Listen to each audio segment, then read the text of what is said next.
ایک شخص اسمبلی کے فلور پہ کھڑا ہو کے بولتا ہے کیا کراچی تمہارے باپ کا ہے؟ دوسرا شخص یہ بولتا ہے کہ کراچی میرے دادا کا تھا، 70% شہر میرے دادا نے خرید لیا تھا، تو انگریزوں نے ان کو منع کر دیا کہ اب آپ کو ہم اور نہیں بیچیں گے۔ مطلب یار اس طرح کی باتیں۔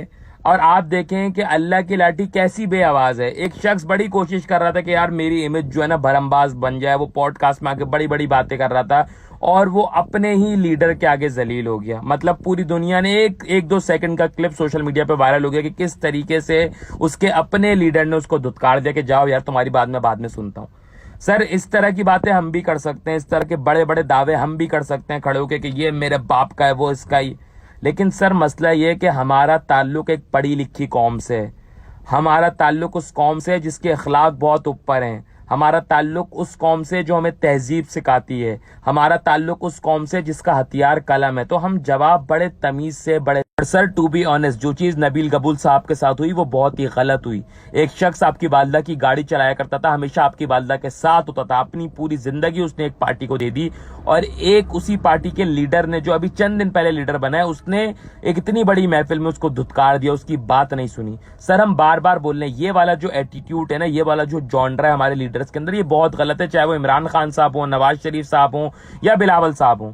وہ ایک اس طریقے سے بیہیو کرتے ہیں کہ وہ بادشاہ ہیں۔ مطلب جب ان کی پارٹی کا اتنا پرانا بندہ ان سے بات نہیں کر سکتا تو ایک عام بندے کی کیا رسائی ہوگی ان تک، وہ ان کے کیا مسائل سنے گا۔ اور سر جن لوگوں کے ذہن میں ایک گندگی بسی ہوئی ہے، میں ان کو بڑے طریقے سے اور سلیقے سے جواب دینا چاہتا ہوں۔ جی سر، کراچی میرے باپ کا ہے، میرے آبا و اجداد کا ہے، اور الحمدللہ ہمیں اس بات پہ فخر ہے کہ میرے آبا و اجداد نے قربانیاں دی ہیں اس ملک کے لیے، ان کی وجہ سے یہ ملک پاکستان بنا ہے۔ اور سر میں آپ کو یہ بھی بتا دوں کہ ہم ایک کانٹریکٹ کی بیس پہ ہندوستان سے آئے تھے کہ ہم وہاں پہ جو چھوڑ کے آئیں گے وہ سب ہمیں یہاں پہ ملے گا۔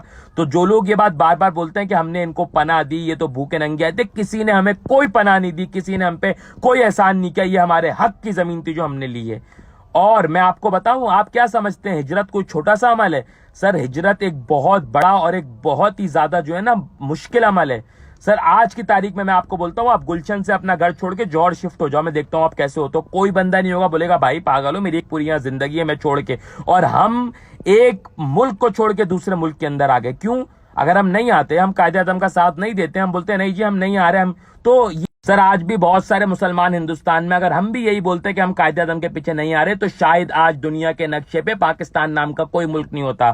ہم نے قائد اعظم کی ایک آواز پہ لبیک بولا، یہ سوچ کے کہ ہمیں ایک ایسا پاک زمین کا ٹکڑا مل رہا ہے جہاں پہ ہم آزادی کے ساتھ اپنی زندگی بسر کر سکیں گے، ہماری آنے والی نسلیں پروان چڑھ سکیں گی، ہم اپنی مذہبی رسمات پہ آزادی کے ساتھ عمل کر سکیں گے۔ اور یہی سب سوچ کے ہم نے اپنا سب کچھ، گھر بار زمین جائیداد سب کچھ چھوڑ کر ایک آواز پہ لبیک بولتے ہوئے ہم نے ہندوستان سے پاکستان ہجرت کی۔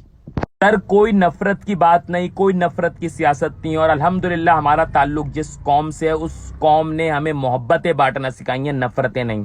سر پاکستان میں جتنی زبانیں بولنے والے لوگ یا جتنی قومیں آباد ہیں، چاہے وہ سندھی ہو، پنجابی ہو، بلوچی ہو، سرائکی ہو، مہاجر ہو، یہ گلدستہ ہے، اور یہ پورا گلدستہ مل کے پاکستان بنتا ہے۔ بس ہر قوم کو یہ خیال کرنا چاہیے کہ وہ کسی دوسری قوم پہ پوائنٹ آؤٹ نہیں کر سکتی کہ تم یہ قوم نہیں ہو، یہ قوم بنو، تمہاری زبان یہ نہیں ہے، تم یہ زبان بولو۔ سر ہمیں پتہ ہے کہ ہماری زبان اردو سپیکنگ ہے، اور اردو پاکستان کی قومی زبان ہے، ہم اتنا جانتے ہیں، اور الحمدللہ ہمیں اس کے اوپر فخر ہے۔ اور جو بھی پاکستان کے اندر قومی یا زبان بولنے والے لوگ ہیں وہ سب ہمارے بھائی ہیں۔ فی امان اللہ۔